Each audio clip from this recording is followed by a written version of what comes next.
Hello bachcho, let's see the question. And the question says that give me a living cell of any plant cell and I will give you 1,000 plants of the same type. Is this a only slogan or is it scientifically possible? Write your comments and justify them. तो आ जाओ बच्चों थोड़े से की concept के ऊपर बात कर लेते हैं, चीजों को अच्छे से समझ लेते हैं तो क्वेश्चंस को हम बहुत इजीली हैंडल कर सकते हैं, है ना बच्चों।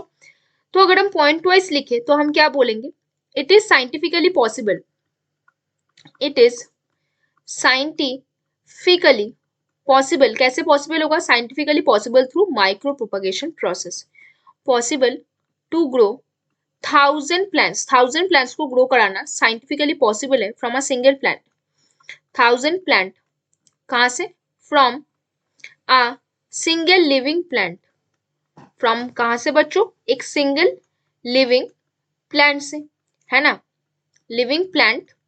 और आप बोल सकते हो living cell of any plant, living cell of any plant से आप क्या करा सकते हो, living cell of any plant से आप 1,000 प्लांट्स ग्रो करा सकते हो।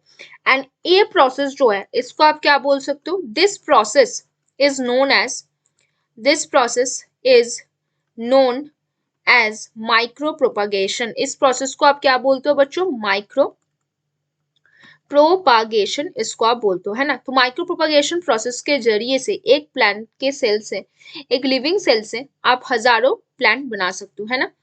तो this property of the plant cell, ये जो प्रॉपर्टी है, this property of the plant cell of plant cells help them to grow, ये जो प्रॉपर्टी है प्लांट सेल का क्या करता है, दैट हेल्प, किन चीजों में हेल्प करेगा, help them to grow into new plant cell, to grow into a new plant cell, एक न्यू प्लांट सेल बनाने में हेल्प करेगा, है ना। और ये जो न्यू प्लांट सेल बना रहा है इसको आप क्या बोलते हो, टोटी पोटेंसी बोलते हो। इस कैपेबिलिटी को क्या बोला जाता है, टोटी पोटेंसी। टोटी पोटेंसी काफी ज्यादा इंपॉर्टेंट है for the micro propagation process, है ना।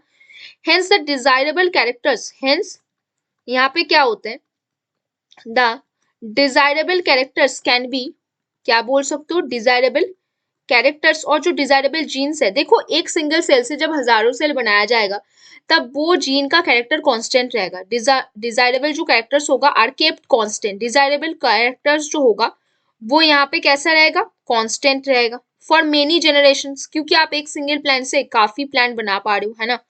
तो मेनी जनरेशन तक जो डिजायरेबल कैरेक्टर होगा वो आपका कैसा रहेगा बच्चों, कांस्टेंट रहेगा। इसीलिए जो माइक्रो प्रोपागेशन होता है वो हॉर्टिकल्चर या फिर फ्लोरिकल्चर में काफी ज्यादा यूज किया जाता है। तो give me a single a living cell of any plant, I will give you 1,000 plants of same time, ये पर्टिकुलरली साइंटिफिकली पॉसिबल है। क्यों पॉसिबल है, क्योंकि माइक्रो प्रोपगेशन के जरिए से जब आप माइक्रो प्रोपगेशन करते हो तब एक सिंगल लिविंग सेल से आप हजारों प्लांट बना पाते हो, है ना। और वहां पे आपका क्या होता है बच्चों, एक सिंगल प्लांट से जब आप हजारों, एक सिंगल प्लांट के सेल से आप हजारों प्लांट बना रहे हो तब आपका जो डिजायरेबल कैरेक्टर होता है वो कांस्टेंट रहता है मेनी जनरेशन तक, है ना। और यही प्रोसेस यूज किया जाता है हॉर्टिकल्चर एंड फ्लोरिकल्चर के डिफरेंट फील्ड्स में। तो बच्चों hope you understand the question very well, best of luck बच्चों।